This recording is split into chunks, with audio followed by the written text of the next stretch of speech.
जर झुकत नसेल पाटील साहेब की या महाराष्ट्रामध्ये केरळला जसं हत्तींचं संकट आहे तसं महाराष्ट्रामध्ये आज सगळ्यात मोठी दहशत कशाची आहे? बिबट्या. आता हे इथले बिबटे आपल्याला हटवायचे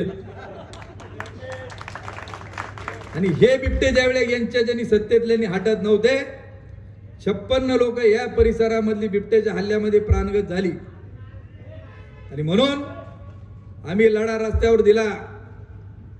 3 आणि 4 तारखेला रास्ता रोको केलं आणि पहिल्यांदा ऑर्डर झाली की बिबट्याला दिसता क्षणी गोळ्या त्या ठिकाणी घाला आणि पकडलेला बिबट्या पुन्हा कुठेही सोडायचा नाही.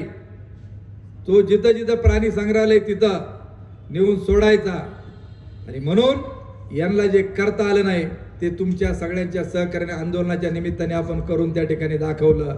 म्हणून माझी आपल्याला विनंती आहे की विधानसभेची निवडणूक आपण जिंकलेली होती, परंतु ज्यावेळी त्यांना कळून चुकलं की आपला पराभव हा अटळ आहे आणि मग शेवटच्या 2 दिवसात काय केलं? काय रेट फुटला होता इथं?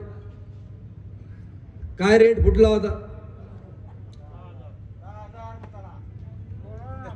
माझी आपल्याला कळकळीची विनंती आहे की आज विरोधक म्हणून आम्ही रस्त्यावर उतरून त्या ठिकाणी लढाई तुमच्या गोरगरीब शेतकऱ्यांकरता लढवतो आणि जिंकू देखील दाखवतो. मला आग्रहाची विनंती आहे की आज देवदत्त निकमसाठी मी मतं मागण्याकरता इथं आलेलो नाहीत. की गोरगरीब ज्यांच्याकडे पैसा अडका मुबलक प्रमाणात नाही, खाऊन पिऊन आपले उमेदवार सगळे सुखी आहेत, हे उद्याच्या काळामध्ये मतं विकत घेण्याकरता त्या ठिकाणी त्यांचे डावपेच चालू आहेत.